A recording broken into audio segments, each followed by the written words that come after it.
முன்னாள் போலீஸ் மா அதிபர் சி.டி. விக்ரமரத்னவினுடைய மர்மமான மரணம் சம்பந்தமான பிரேத பரிசோதனை நேற்று நடத்தப்பட்டிருக்கு. அதில் முதல் கட்ட ரிப்போர்ட் ஒரு ஃபுல் ரிப்போர்ட் கிடையாது. முதல் கட்டமாக ஒரு சில குறிப்புகள் மட்டும் அடங்கின ரிப்போர்ட் போலீஸுக்கு ஒப்படைக்கப்பட்டிருக்கு. அந்த பிரேத பரிசோதனையினுடைய முதற்கட்ட ஒரு குறிப்புகள் அடங்கியிருக்கிற ரிப்போர்ட்டில் இந்த விதமான ஒரு கடைசி தீர்மானமும் அறிவிக்கப்படலை. இது கொலையா தற்கொலையா என்றது இதுவரைக்கும் ஆதாரபூர்வமாக நிரூபிக்கப்படலை.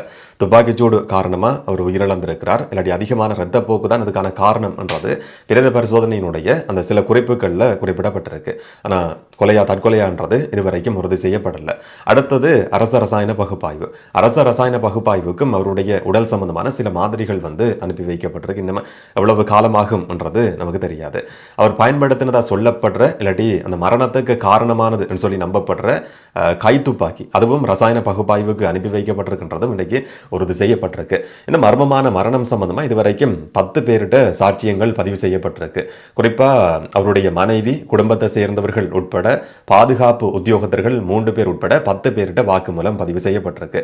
இந்த மரணம் நடக்கிறதுக்கு முதல்ல ஒரு சில மணித்தியாலங்களுக்கு முதல்ல இல்லாட்டி அதுக்கு முதல் நாளில் அவருடைய வீட்டுக்கு மாலம்பை பிரதேசத்தில் தான் அவருடைய வீடு இருந்தது. அவருடைய வீட்டுக்கு அவரை சந்திக்கிறதுக்குன்னு சொல்லி சிலர் போயிருக்கிறாங்களாம். அது சம்பந்தமாகவும் இப்போ விசாரணைகள் ஆரம்பிக்கப்பட்டிருக்கின்ற தகவலும் வெளிவந்திருக்கு. அவர் வீட்டில் சிசிடிவி கேமராக்கள் இருந்ததா சொல்லப்படுது. சிசிடிவி கேமராக்கள்னு சொன்னால் வீட்டுக்குள்ள எப்படியுமே இருந்திருக்காது, வெளியில் இருந்திருக்கும். அந்த சந்தர்ப்பத்தில் யார் யார் போயிருக்கிறாங்கன்றதை பற்றின காட்சிகள் அதில் பதிவாகி இருக்க முடியும். அந்த காட்சிகளினுடைய உதவியோடையும் இப்போ விசாரணைகள் ஆரம்பிக்கப்பட்டிருக்கு. அந்த சம்பவம் நடந்த நேரத்தில் குடும்பத்தினுடைய உறுப்பினர்கள், ஒரு பாதுகாப்பு உத்தியோகத்தர், 2 பேர் வளமையா இருக்கிறவங்களா இல்லாட்டி 2 பேர் அவருடைய பாதுகாப்புக்குன்னு சொல்லி கொடுக்கப்பட்டிருக்கிறாங்க. அதுல ஒருத்தர் மட்டும்தான் சம்பவ இடத்துல அன்றைக்கு இருந்திருக்கிறாரு. ஜாகிங் போறதுக்குன்னு சொல்லி அவர் தயாராகி இருந்திருக்கிறாரு. அந்த சந்தர்ப்பத்தில் இந்த மாதிரியான ஒரு சம்பவம் பதிவாகுது. துப்பாக்கிச்சூடு பட்டிருக்கிற இடம் நெஞ்சு பகுதியில் துப்பாக்கிச்சூடு பட்டிருக்கு என்றதை ஊடக செய்திகள் உறுதி செய்திருந்தது.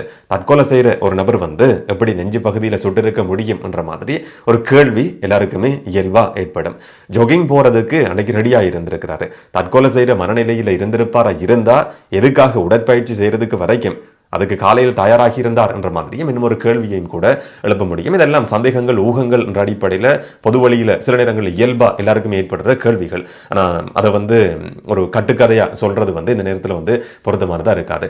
இந்த சம்பவம் பதிவானதுக்கு பிறகு அரசியல் ரீதியிலேயும் நிறைய விஷயங்கள் பேசப்படுது. குறிப்பாக எதிர்ப்பு கட்சிகள் குற்றம் சாட்டியிருக்கு. ஐக்கிய மக்கள் சக்தி ரஞ்சித் மதுபண்டார் இன்றைக்கு நடந்த ஊடக சந்திப்பில் குற்றம் சாட்டியிருந்தார். அரசாங்கத்தினுடைய தோல்வி இயலாமையை காட்டுற மாதிரி இருக்கு. இது பாதுகாப்பு சம்பந்தமான ஒரு பிரச்சனையாக உருவாகி இருக்கு. முன்னாள் போலீஸ் மா அதிபர் ஒருத்தர் இந்த மாதிரி உயிரிழந்திருக்கிற முதல் சந்தர்ப்பமா இது பதிவாகி இருக்கு. இந்த மாதிரியான நிறைய விமர்சனங்கள் இன்னைக்கு முன்வைக்கப்பட்டிருந்ததை பார்க்க முடிஞ்சது. இந்த நேரம் அரசாங்கத்தினுடைய பேச்சாளர் நலிந்த ஜாதிசட்ட இது சம்பந்தமாக கேட்கப்படுது. சுனில் வட்டங்கல பொதுமக்கள் பாதுகாப்பு பிரதி அமைச்சர்கிட்டையும் ஊடகவியலாளர்கள் இன்னைக்கு சில கேள்விகளை கேட்டிருக்கிறாங்க. ஆனா 2 பேரும் தெளிவான பதில் சொன்ன மாதிரி இல்லை, கொஞ்சம் வலுப்பலான பதில் சொல்லியிருக்கிறாங்க. இல்லாட்டி இதை பற்றி தெளிவான காரணங்கள் இதுவரைக்கும் கிடையாது என்ற மாதிரி இதை பற்றி பெருசா கதைக்காம அந்த இடத்துல இருந்து நகர்ந்து போனது இன்னைக்கு பார்க்க முடிஞ்சது. இந்த மர்மமான மரணம் சம்பந்தமான தொடர்ச்சியான விசாரணைகள் இப்ப நடத்தப்பட்டு கொண்டிருக்கு. திங்கட்கிழமை அவருடைய இறுதிக்கிரியைகள் நடத்தப்படும் என்ற மாதிரி அறிவிக்கப்பட்டிருக்கு. முழுமையான போலீஸ் பாதுகாப்பு, அவருக்கு போலீஸ் மரியாதையோட அவருடைய சடலம் அடக்கம் செய்யப்படும் என்ற விஷயம் இன்னைக்கு ஊடக செய்திகளில் குறிப்பிடப்பட்டிருந்ததை பார்க்க முடிஞ்சது. விசாரணைகள் நடக்குது, என்ன நடக்கும்ன்றதை பொறுத்திருந்து பார்க்கலாம். அவருடைய கையடக்க தொலைபேசியும் இப்போ போலீஸால கைப்பற்றப்பட்டிருக்கு.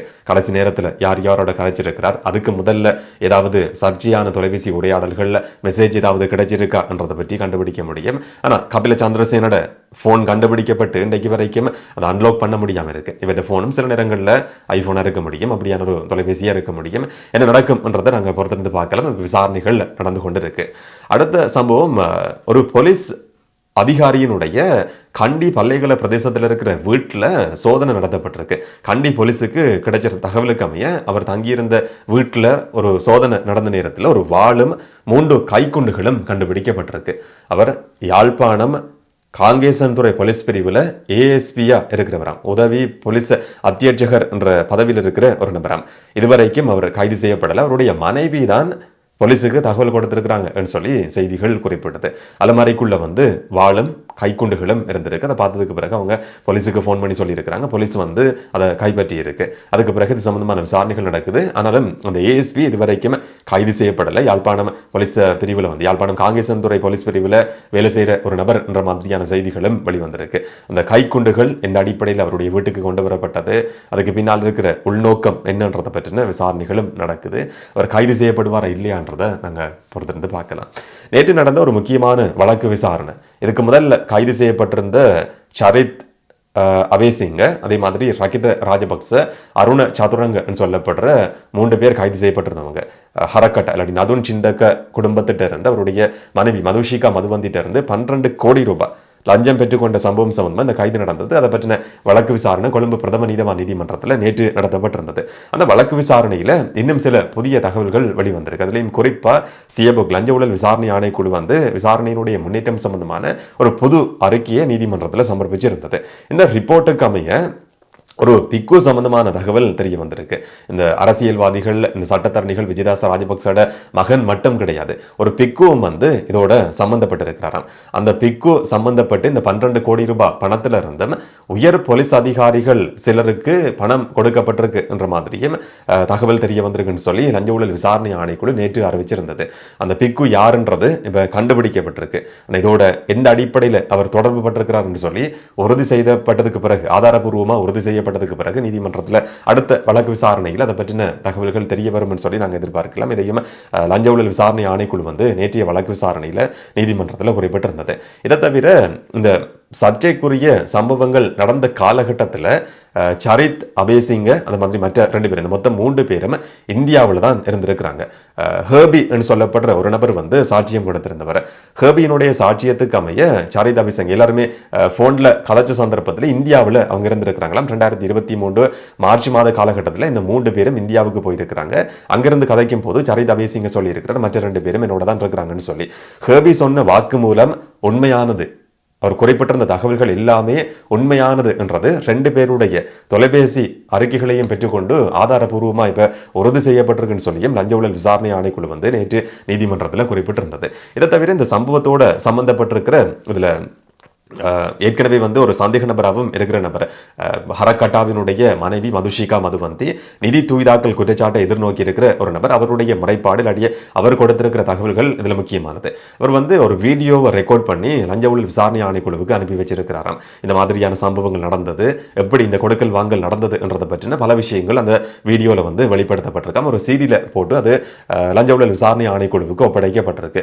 இதை தவிர இதோட சம்பந்தப்பட்டிருக்கிற நபர்கள் கதைச்ச மதுஷிகா மதுவந்தி ஹரக்கட்டாட வைஃபோடையும் இதோட சம்பந்தப்பட்டிருக்கிற நபர்கள் எல்லாருமே கதைச்ச தொலைபேசி உரையாடல்கள், அதில் கோல் ரெக்கார்டிங் கூட ஆதாரமாக வந்து லஞ்ச ஊழல் விசாரணை ஆணைக்குழுவுக்கு ஒப்படைக்கப்பட்டிருக்காங்க. இதோட நேரடியாக இதுவரைக்கும் சம்பந்தப்பட்டு வெளியில் பேர் பேசப்படுற நபர்கள் மட்டுமே 1300 தடவைகள் தொலைபேசி மூலமாக உரையாடி இருக்கிறாங்க என்றதும் லஞ்ச ஊழல் விசாரணை ஆணைக்குழுவால் நேற்றைய நாளில் வந்து குறிப்பிடப்பட்டிருந்தது. இந்த விசாரணைகள் தொடர்ச்சியாக நடந்து கொண்டிருக்கு. இதனிடம் சரித் அபேசிங்க சார்பாக முன்னிலையான சட்டத்தரணி வந்து நேற்று பிணக்கோரிக்கையை சமர்ப்பிச்சிருந்தார். இந்த 3 பேர் சார்பாகவும் பிணக்கோரிக்கை சமர்ப்பிக்கப்பட்டிருந்தது. 28ஆம் தேதி, இந்த 28ஆம் தேதி பிணை கிடைக்குமா இல்லையான்றதை நீதிமன்றம் அறிவிக்கும். ஆனால் அதுக்கு சொல்லப்பட்ட கொஞ்சம் விசித்திரமான சில காரணங்கள் இருக்கு. சரித் அபேசிங்கோட சட்டத்தரணி குறிப்பிட்டிருந்தார், ஊழல் எதிர்ப்பு சட்டத்துக்கு அமைய இந்த கைது நடக்கிற சந்தர்ப்பத்தில் வந்து அந்த லஞ்ச பணம் பரிமாறப்பட்டிருக்கணுமா, 2 பேருக்கும் இடையிலான கொடுக்கல் வாங்கல் வந்து நடந்திருக்க வேண்டியது அந்த சந்தர்ப்பத்தில் தான் இந்த கைது வந்து நடந்திருக்கணுமா. இதை தவிர சான்று பொருள் என்ற அடிப்படையில் பெற்றுக்கொண்ட லஞ்ச பணம் நீதிமன்றத்தில் ஒப்படைக்கப்பட்டிருக்கணும். இதுவரைக்கும் அந்த பணமும் ஒப்படைக்கப்படலை. இது சட்டத்துக்கு எதிரானது என்ற மாதிரி ஒரு வாதத்தை வந்து முன் வச்சிருக்கிறாரு. இன்னொரு பக்கம் இவருக்கு சரித் அபேசிங்கவுக்கு 3 பிள்ளைகள் இருக்கிறாங்களா. 3 பேரும் 2.5 வயசா இருக்கிற நபர்கள். அதுல பிள்ளைகள், அதுல ஒரு பிள்ளையால வந்து அப்பா இல்லை என்ற ஒரு விஷயத்தால கதைக்க முடியாம போயிருக்கு. கதைக்கிறதுக்கே சிரமப்பட்டு கொண்டிருக்கிறார். 3 பிள்ளைகளையும் அம்மாவால தனிய கவனிக்க முடியாம இருக்கு. இதை தவிர சரித் அபேசிங்க வந்து இருதய நோய்க்கு உள்ளாகி இருக்கிற ஒரு நபர். இந்த மாதிரியான காரணங்களை விசேட காரணங்களை கருத்தில் கொண்டு பிண கோரிக்கை வந்து சமர்ப்பிக்கப்பட்டிருந்தது.